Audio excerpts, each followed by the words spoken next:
മൂത്രംകുടിയന്മാരുടെ സംസ്ഥാന സമ്മേളനം തൃശ്ശൂരിൽ. മൂത്രംകുടിയന്മാരുടെ സംസ്ഥാന സമ്മേളനം തൃശ്ശൂരിൽ. ക്ഷമിക്കണം, മൂത്രംകുടിയന്മാർ എന്ന് പറഞ്ഞാൽ അതിൻ്റെ ഗുണഭോക്താക്കൾക്ക് ഒരുപക്ഷെ ഇഷ്ടപ്പെടാൻ സാധ്യതയില്ല.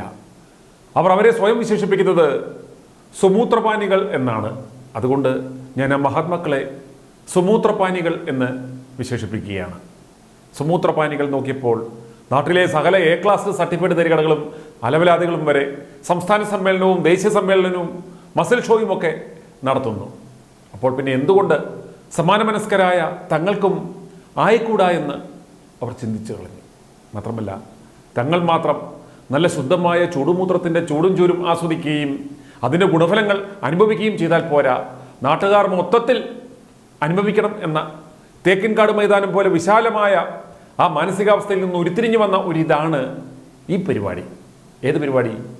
മൂത്രംകുടിയന്മാരുടെ സംസ്ഥാന സമ്മേളനം. കഴിഞ്ഞ 12 വർഷമായി സുമൂത്രോപാസകനായ എഴുന്നേൽക്കുന്ന പാടെ ഒരു പാട്ടയിൽ തൻ്റെ ചൂടുമൂത്രം വെറും വയറ്റിൽ ഒറ്റവലിക്കകത്താക്കുന്ന കൊല്ലം തുളസിയാണ് മൂത്രംകുടിയന്മാരുടെ താരപ്രചാരകൻ. സുമൂത്രപാനകന്മാരുടെ ബ്രാൻഡ് അംബാസഡർ. മൂത്രപാനം വഴി തൻ്റെ ക്യാൻസറിനും ക്രിമികടിക്കും പോലും വല്ലാത്ത ശമനമുണ്ടായെന്നാണ് കൊല്ലം തുളസി അഭിപ്രായപ്പെടുന്നത്. മൂത്രപാനത്തിൻ്റെ അനുഭവങ്ങളുടെ പശ്ചാത്തലത്തിൽ ഈ പരിപാടി പ്രോത്സാഹിപ്പിക്കുന്നതിൻ്റെ ഭാഗമായി കൊല്ലം തുളസി എന്ന പേര് മാറ്റി മൂത്രം തുളസി എന്നാക്കുമെന്നും പരിപാടിയുടെ സംഘാടകർ അറിയിച്ചിട്ടുണ്ട്. വരുന്ന സംസ്ഥാന സമ്മേളനത്തിൽ വെച്ച് ഈ മുടിഞ്ഞ പ്രഖ്യാപനം ഉണ്ടാകാനും സാധ്യതയുണ്ടെന്നാണ് പറയുന്നത്. ബൈബിളിലും മറ്റു മതഗ്രന്ഥങ്ങളിലുമൊക്കെ പറഞ്ഞതനുസരിച്ചാണത്രേ തുളസി മൂത്രപാനം തുടങ്ങിയത്. അതിന് പറയുന്ന ന്യായം കേൾക്കുക. അതായത് ബൈബിളിൽ പറഞ്ഞിട്ടുണ്ട്, നിന്റെ ജലാശയത്തിലെ ജലം നീ ഉപയോഗിക്കുവിൻ. ഹിന്ദു പുരാണങ്ങളിലും പറഞ്ഞിട്ടുണ്ട്. ഈ ഋഷിവൈശ്യന്മാരും പിന്നെ നമ്മുടെ വ്യോമാകാശത്തിനൊക്കെ പോയ ആളുകളൊക്കെ എന്ത് കുടിച്ചാണ്ട് അവർ പോരുന്നത്? വെള്ളം മൊത്തം കൊണ്ടുപോയാൽ കുടിക്കാനായിട്ട്. അവരവരുടെ മൂത്രം കുടിച്ചോണ്ടിരുന്നത്. അല്ലാതെ ശൂന്യാകാശത്തിൽ ഇവിടുന്ന് വെള്ളം കയറ്റി അയച്ചിട്ടൊന്നും അല്ലല്ലോ അവർ നിന്നത്. വർഷങ്ങളോളം തപസ് ചെയ്യുന്ന സന്യാസി ശേഷന്മാര് മനീഷേട്ടന്മാര് അവരൊക്കെ അവരുടെ മൂത്രമില്ലേ കഴിച്ചുകൊണ്ടിരുന്നത്? അല്ല, അവർക്ക് അവിടെ വെള്ളം കൊണ്ടു കൊടുക്കുക, അവിടെ കുപ്പിവെള്ളം കൊണ്ടു കൊടുക്കുക ആളുണ്ടായിരുന്നു. ഇതൊക്കെ നമ്മൾ അറിയുമ്പോഴേ അറിയുന്നുള്ളൂ. ഇത് അറിയുന്നില്ല. ഇതിന്റെ ആവശ്യമില്ല, തർക്കിക്കും. അതുകൊണ്ട് രക്ഷപ്പെടണമെന്നുണ്ടെങ്കിൽ മൂത്ര തെറാപ്പി കൊടുക്കുക. ഡബോ വല്ലാത്തൊരു പരാമർശമായി പോയി. മൂത്രസഞ്ചിയും വലിയൊരു ജലാശയമാണല്ലോ. കർത്താവേ, ഇവർ വലിച്ചു കുടിക്കുന്നതെന്തെന്ന് അറിയാകിയാൽ ഇവരോട് ക്ഷമിക്കണമേ. എൻ്റെ പൊന്നെണ്ണ, നിങ്ങൾ മൂത്രം മാത്രം കുടിക്കേണ്ട ആളല്ല, മലവും ചൂടോടെ തിന്നേണ്ട ആളാണ്. ആ മുഖത്തോട്ടൊന്ന് നോക്കിയേ, ആ തേജസ് കണ്ടോ? ഇതുപോലെ തേജസ്സും ഓജസ്സും വെക്കണമെങ്കിൽ മൂത്രം ചൂടോടെ മണമടാന്ന് കുടിക്കുക. പക്ഷേ വിൽക്കാതെ സൂക്ഷിക്കണം. ഒരു ഗ്ലാസ് ചൂടുമൂത്രം കുടിച്ച ശേഷം ഒരു ഓൺലൈൻ മാധ്യമപ്രവർത്തകന്റെ ചോദ്യങ്ങൾക്ക് ആരാധ്യനായ മൂത്രം തുളസി നൽകുന്ന മറുപടി കേൾക്കുക. ഇതെന്താണ് ഇതിന്റെ ഈ മൂത്രം എന്ന് പറഞ്ഞാൽ എന്താണ് നിങ്ങൾ മനസ്സിലാക്കുന്നതാണ്? ഒരു കുട്ടി അമ്മയുടെ ഗർഭപാത്രത്തിൽ കിടക്കുമ്പോഴേ കുട്ടി വളരുന്നത് എങ്ങനെയാണ്? കുട്ടിയുടെ മൂത്രം കുടിച്ചാണ്, അമ്മയുടെ രക്തവും കുടിച്ചാണ്. അമ്നോയിറ്റിക് ഫ്ലൂയിഡ് എന്നാ പറയുന്നത്. ആംനോയിഡിക് ഫ്ലൂയിഡ് എന്ന് പറയുന്ന സാധനത്തിൽ കിടന്നാണ് ഈ കുട്ടി വളരുന്നത് 9 മാസം വരെ. കുട്ടിക്ക് വേറെ ആഹാരമൊന്നും കൊടുക്കുന്നില്ല. കുട്ടി കുടിച്ചിട്ട് ഒഴിക്കുന്ന മൂത്രം, ഈ മൂത്രം, അതായത് ഈ രക്തം കുടിച്ചിട്ട് അമ്മയുടെ രക്തം ആഗിരണം ചെയ്തിട്ട് അതിൽ നിന്ന് മൂത്രം ഒഴിക്കുക. കുട്ടി മൂത്രം ഒഴിക്കുക, പക്ഷെ മലയിടാറില്ല. അപ്പൊ ആ മൂത്രത്തിൽ കിടന്നാണ് ഈ കുട്ടി വളരുന്നത്. ആ മൂത്രമാണ് നമ്മൾ ഈ വേസ്റ്റ് എന്ന് പറയുന്നത്. അതെങ്ങനെ വേസ്റ്റ് ആകും? രണ്ടാമത്, ഈ നമ്മൾ കഴിക്കുന്ന ആഹാരം നമ്മുടെ ഈ ആമാശയത്തിൽ വെച്ച് അത് ചെറിയ കിരണങ്ങളായിട്ട് മാറും. ചെറിയ സ്മാൾ മോളിക്യൂൾസ് ആയിട്ട് അത് മാറിട്ട് അതിന്റെ കണ്ടൻസ് പിന്നെ വേസ്റ്റ് അങ്ങ് മലത്തിലേക്കൂടെ പോകും. ബാക്കി രക്തത്തിലേക്കും കലർത്തുക. ഈ കണികകളും ഈ ഊർജ്ജം എല്ലാം കൂടെ രക്തത്തിൽ കലർത്തുകയും രക്തത്തിൽ വെച്ച് സാധനവളങ്ങളും വിറ്റാമിൻസും മിനറൽസും ബാക്കി ഒരുപാട് സംഭവങ്ങൾ, രക്തത്തിലുള്ള സകല സംഭവങ്ങൾ ഇതിനകത്ത് ചേരുക. എന്നിട്ട് ഇത് ചേർന്നിട്ട് നേരെ കിഡ്നിയിൽ ലിവറിൽ ചെന്നിട്ട് ലിവറിൽ ഇത് പ്യൂരിഫൈ ചെയ്യും. ലിവറിൽ പ്യൂരിഫൈ ചെയ്ത് അത് വീണ്ടും അതിൽ നിന്നെടുത്ത് കുറച്ച് വേസ്റ്റ് വരും. ആ വേസ്റ്റ് വീണ്ടും അങ്ങോട്ട് വിടും. എന്നിട്ട് അതിനെ കിഡ്നി വീണ്ടും പ്യൂരിഫൈ ചെയ്യും. ഈ പ്യൂരിഫൈ ചെയ്ത് മിച്ചം വരുന്ന ബ്ലഡ് എന്ന് ഇതിനെല്ലാം താങ്ങാൻ നമ്മുടെ ശരീരത്തിന് പറ്റത്തില്ല. മിച്ചം വരുന്ന ബ്ലഡ് എന്ന് പറയുന്നതാണ് ഈ മൂത്രം എന്ന് പറയുന്നത്. അത് നമ്മൾ മൂത്ര സഞ്ചിയിലേക്ക് അങ്ങനെയാണ്. അല്ലെങ്കിൽ പിന്നെ മലത്തിന്റെ കൂടെ വിട്ടാൻ പറ്റുമല്ലോ. മാലിന്യമാണെങ്കിൽ ദൈവം അങ്ങനെ അത്ര മണ്ടത്തരം ചെയ്യൂ. മാലിന്യമാണെന്നുണ്ടെങ്കിൽ അത് മലത്തിന്റെ കൂടെ രണ്ടും കൂടെ പോയാൽ മതിയല്ലോ. അപ്പൊ ഇതൊക്കെ ഞാൻ പറയുന്നതല്ല, സയന്റിഫിക് ആയിട്ട് പറഞ്ഞ ഇതിനാർക്കും എതിർക്കാൻ പറ്റത്തില്ലല്ലോ. മോഡേൺ സയൻസ് ആരും എതിർക്കുന്നില്ലല്ലോ. അവരിതിനെ എതിർക്കുന്നത് ഇത് ചികിത്സ, പണമില്ല ചികിത്സ. ഇതിന് മെഡിക്കൽ ഷോപ്പ് വേണ്ട, മെഡിക്കൽ കോളേജ് വേണ്ട, ഡോക്ടർമാർ വേണ്ട, മെഡിക്കൽ ഷോപ്പുകളൊന്നും വേണ്ട. ഇത് അവനവന്റെ മൂത്രം അവനവന്റെ ശരീരത്തിലുണ്ടാകുന്ന എല്ലാ ചികിത്സയ്ക്കും നല്ലതാണ്. പ്രൂവ് ചെയ്തിട്ടുണ്ട്. ഇത് കഴിച്ച് ആർക്കെങ്കിലും ദോഷം വന്നതായിട്ട് ഒരു ചരിത്രം പോലും ഇല്ല. പാമ്പ് കടിക്കുന്നവർ വരെ മൂത്രം കുടിച്ച് ഭേദപ്പെട്ടിട്ടുണ്ട്. ഇപ്പൊ ഞാൻ 12 വർഷമായിട്ട് ക്യാൻസർ വന്നിട്ട് ഞാനിപ്പോ നല്ല പച്ചയോട്ടിരിക്കുന്നു. എന്താ കാര്യം? 12 വർഷം വന്നിട്ട് ക്യാൻസർ വന്നിട്ട് ഇരിക്കുന്ന എത്ര പേരുണ്ട്? നമ്മൾ അന്വേഷിച്ച് നോക്കും. സിനിമാ ഫീൽഡിൽ ആരുമില്ല. സിനിമാ ഫീൽഡിൽ പിന്നെ ജഗന്നാഥ വർമ്മ പോയി, മച്ചാൻ വർഗീസ് പോയി, അങ്ങനെ ഒരുപാട് നമ്മുടെ ഇന്നസെന്റ് ഉൾപ്പെടെ പല ആളുകളും പോയിക്കൊണ്ടിരിക്കുക. ഞാനൊക്കെ ഇവരോടൊക്കെ അന്ന് പറഞ്ഞ ചികിത്സിക്കാൻ പറഞ്ഞു. പക്ഷെ ഞാനന്ന് ധൈര്യമായിട്ട് അത് പരസ്യമായിട്ട് പറഞ്ഞു. അനുഭവത്തിന്റെ വിളിച്ചതല്ല ഞാൻ പറയുന്നത്, അല്ലാതെ ഈ അന്യന്റെ മൂത്രം കുടിക്കാനല്ല, അവനവന്റെ മൂത്രം കുടിക്കാനാണ് പറയുന്നത്. ഈ ഒരു രസമുള്ള ഒരു അമൂല്യമായ ഒരു സാധനമാണ്. അതുകൊണ്ടാണ് നമ്മളൊക്കെ ഇതിന്റെ വക്താക്കളാകത്ത് പറഞ്ഞത്. അങ്ങനെ ഉണ്ടെങ്കിൽ ഞങ്ങളൊക്കെ പിടിച്ച് അകത്ത് കിട്ടിട്ട് അവര് അങ്ങനെ എതിരുണ്ടെങ്കിൽ ഇന്ത്യൻ മെഡിക്കൽ അസോസിയേഷനെ കുറച്ച് ഇടഞ്ഞു നോക്കിയാണ്. അവർക്കൊന്നും പ്രൂവ് ചെയ്യാൻ പറ്റില്ലല്ലോ. രാവിലത്തെ മൂത്രം ഞങ്ങൾ കുടിക്കും. 5 മണിക്ക് 4 മണിക്ക് എഴുന്നേണ്ട ആദ്യത്തെ മൂത്രം നമ്മൾ ഒരു ഗ്ലാസ് എടുത്താൽ കുടിക്കും. വൈകിട്ടും കുടിക്കും. ഞങ്ങൾക്ക് യാതൊരു കുഴപ്പമില്ല. എത്രയോ പേര് നിങ്ങൾ അന്ന് സംസാര സമ്മേളനത്തിന് പോവാ. ഞാനാണ് അതിന്റെ അംബാസഡറായിട്ട് അവർ വെച്ച് തന്നെയാണ്. കാര്യം ഞാൻ അറിയപ്പെടുന്ന ഒരാളുടെ ഇത് വേറൊരു രഹസ്യം പറഞ്ഞാൽ ഇത് ഉപയോഗിക്കുന്ന ഒരുപാട് പേരുണ്ട്. പക്ഷെ അവരൊന്നും പരസ്യമായിട്ട് പറയുന്നില്ല. കാര്യം അവര് പറഞ്ഞാൽ അവർ ഡോക്ടർമാർ പിന്നെ നിങ്ങൾ അവിടെ പോയി ചികിത്സയെന്ന് പറയും. ശ്രീനിവാസനൊക്കെ വരുന്നുണ്ട്, ഈ മീറ്റിങ്ങിന് വരുന്നുണ്ട്. നിങ്ങളെ കാര്യങ്ങൾ പറഞ്ഞ് മനസ്സിലാക്കുന്നു. അത് നിങ്ങൾക്ക് അഡോപ്റ്റ് ചെയ്യാൻ നിങ്ങൾക്ക് പറ്റുക. ഇതിനകത്ത് പേർമ ഇതിന് പൈസ ചെലവില്ല.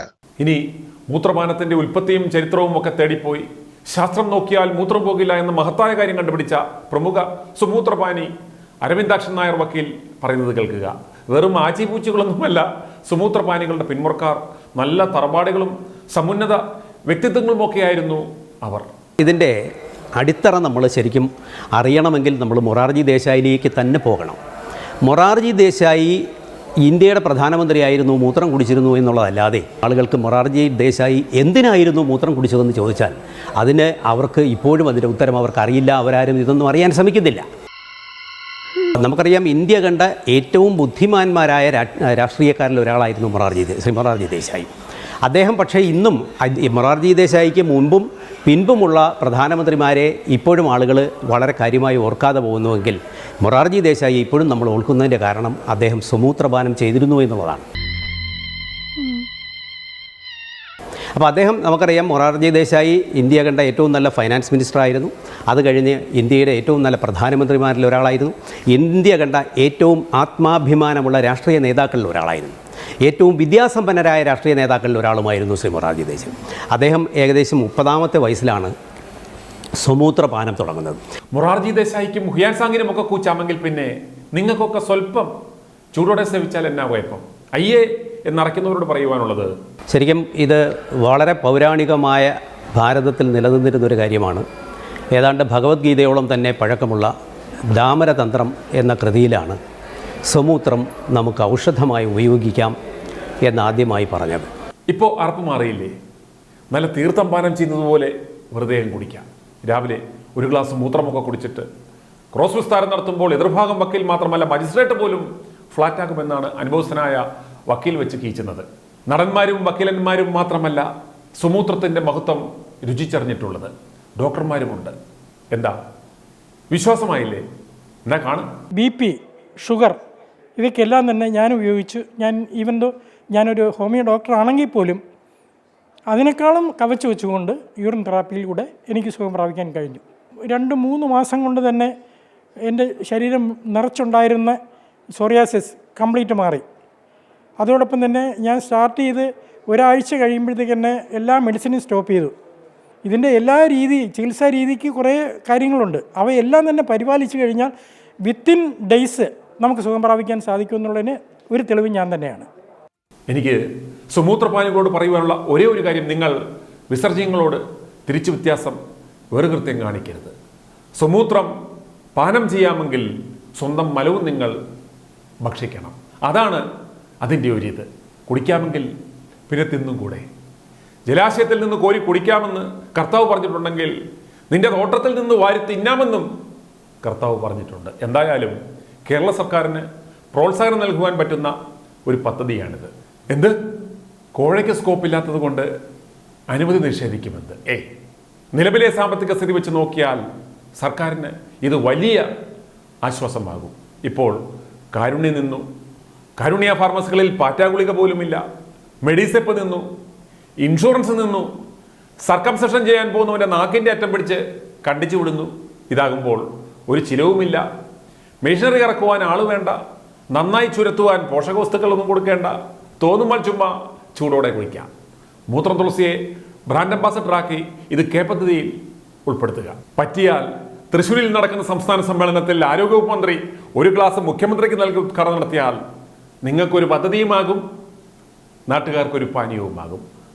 പറഞ്ഞു തീർന്നില്ല, ഉണ്ട് സുഗ്രീവൻ ഗ്ലാസും കൊണ്ടുപോടുന്നു. ആക്രാന്തം കാണിക്കല്ലേ, നിക്ക് പറയട്ടെ. യൂറിൻ തെറാപ്പി അല്ലെങ്കിൽ മൂത്ര ചികിത്സയുടെ പ്രയോജനകരമായ ആരോഗ്യവശങ്ങളെ പിന്തുണയ്ക്കുന്ന ശാസ്ത്രീയമായ തെളിവുകളൊന്നും നിലവിലില്ല എന്ന് മനസ്സിലാക്കുക. ബ്രിട്ടീഷ് പ്രകൃതി ചികിത്സകനായ JW ആംസ്ട്രോങ് 20-ാം നൂറ്റാണ്ടിന്റെ തുടക്കത്തിൽ രചിച്ച ദ വാട്ടർ ഓഫ് ലൈഫ് എന്ന ബുക്ക് ആധാരമാക്കിയാണ് ഇത്തരമൊരു സമ്പ്രദായം തുടക്കം കുറിച്ചത്. മൂത്രവും ടാപ്പ് വെള്ളവും ഉപയോഗിച്ച് 45 ദിവസത്തെ വ്രതാനുഷ്ഠാനത്തിലൂടെ അദ്ദേഹം രോഗമുക്തി നേടി എന്നതിൻ്റെ അടിസ്ഥാനത്തിലാണ് മൂത്രം കുടി തുടങ്ങിയത്. എന്നാൽ ഒരു കാര്യം മനസ്സിലാക്കുക, മൂത്രം കുടിച്ചത് കൊണ്ടല്ല രോഗാവസ്ഥ മാറുന്നത്. അത് ഫാസ്റ്റിങ്ങിൻ്റെ അല്ലെങ്കിൽ ഇൻ്റർമീഡിയറ്റ് ഫാസ്റ്റിങ്ങിൻ്റെ ഗുണം കൊണ്ട് മാത്രമാണ് രോഗാവസ്ഥ മാറിയത്. പക്ഷേ അത് മൂത്രം കുടിച്ചത് കൊണ്ടാണ് എന്ന് ഇതിൻ്റെ പ്രചാരകർ തെറ്റിദ്ധരിപ്പിച്ചു, പഠിപ്പിച്ചു. അതുകൊണ്ട് മണ്ടന്മാർ ഇന്നും മൂത്രം കുടിച്ചുകൊണ്ട് നടക്കുന്നു. അതുകൊണ്ടാണ് രോഗം മാറിയത് എന്ന് അവർ അന്ധമായി വിശ്വസിക്കുന്നു.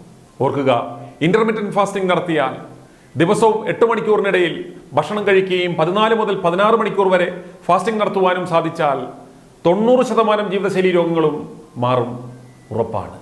ഈ സത്യം ജനങ്ങളെ മനസ്സിലാക്കിക്കുന്നതിന് പകരം ഡോക്ടർമാർ വരെ മൂത്രം കുടിച്ച് നടക്കുകയാണ്. മനുഷ്യമൂത്രത്തിൻ്റെ ഘടനയെക്കുറിച്ചുള്ള സമഗ്രമായ വിവരണം 1971 നാസ തയ്യാറാക്കിയിട്ടുണ്ട്. ഇതിൽ 95%-ത്തിലധികം ജലമാണെങ്കിലും ശേഷിക്കുന്ന ഘടകങ്ങൾ യൂറിയ, സോഡിയം, പൊട്ടാസ്യം, ക്രിയാറ്റിൻ, മറ്റ് ജൈവ സംയുക്തങ്ങൾ മനുഷ്യ ശരീരത്തിന് വളരെയേറെ ഹാനികരമാണ്. മൂത്രം തുളസി ഉൾപ്പെടെയുള്ള മൂത്രം കുടിയന്മാരോട് പറയുവാനുള്ളത്, നിങ്ങൾ മൂത്രം കുടിക്കുകയോ മലം ഭക്ഷിക്കുകയോ ഒക്കെ ചെയ്തു കൊടുക്കുക. പക്ഷേ അത് വീടിനകത്ത് അടച്ചിരുന്ന് സ്വകാര്യമായി ചെയ്തു കൊടുക്കുക. പുറത്തേക്ക് ദയവായി ഈ പരിപാടിയുമായി ഇറങ്ങിയേക്കരുത്. നിങ്ങളുടെ ശരീരത്തിൻ്റെ സ്വാഭാവിക പ്രതിരോധ ശേഷി കൊണ്ടാവാം, ഫാസ്റ്റിങ്ങിൻ്റെ ഗുണം കൊണ്ടാകാം ഒരുപക്ഷെ നിങ്ങൾക്ക് എന്തെങ്കിലും പ്രയോജനം ലഭിച്ചത്. മറ്റൊരാൾക്ക് അങ്ങനെ ആവണമെന്നില്ല. മൂത്രം കുടിക്കുന്നത് കൊണ്ട് ഒരുപക്ഷെ അവരുടെ പ്രശ്നങ്ങൾ അഗ്രവേറ്റ് ചെയ്യാം. ഇത് അന്ധവിശ്വാസത്തിൻ്റെ ഒരു വകഭേദം മാത്രമാണെന്ന് മനസ്സിലാക്കുക. ഇതിനുള്ള ചികിത്സ ഒന്നു മാത്രമാണ്, നല്ല ചുട്ട അടി. അതുകൊണ്ട് മാറിയില്ലെങ്കിൽ യുവമാരെ പിടിച്ച് കിടത്തി നാട്ടുകാർ മനുഷ്യവിസർജ്യങ്ങൾ ആവശ്യം പോലെ യുവമാർക്ക് കൊടുക്കണം എന്ന് മാത്രം പറഞ്ഞുകൊണ്ട് ഈ പരിപാടി ഞാൻ നിർത്തി പോവുകയാണ്. i2i News, an eye for truth. i2i News subscribe ചെയ്തിട്ടില്ലാത്തവർ ഇപ്പോൾ തന്നെ സബ്സ്ക്രൈബ് ചെയ്യുക. നോട്ടിഫിക്കേഷൻ ലഭിക്കുവാൻ ബെൽ ബട്ടണും അമർത്തുക.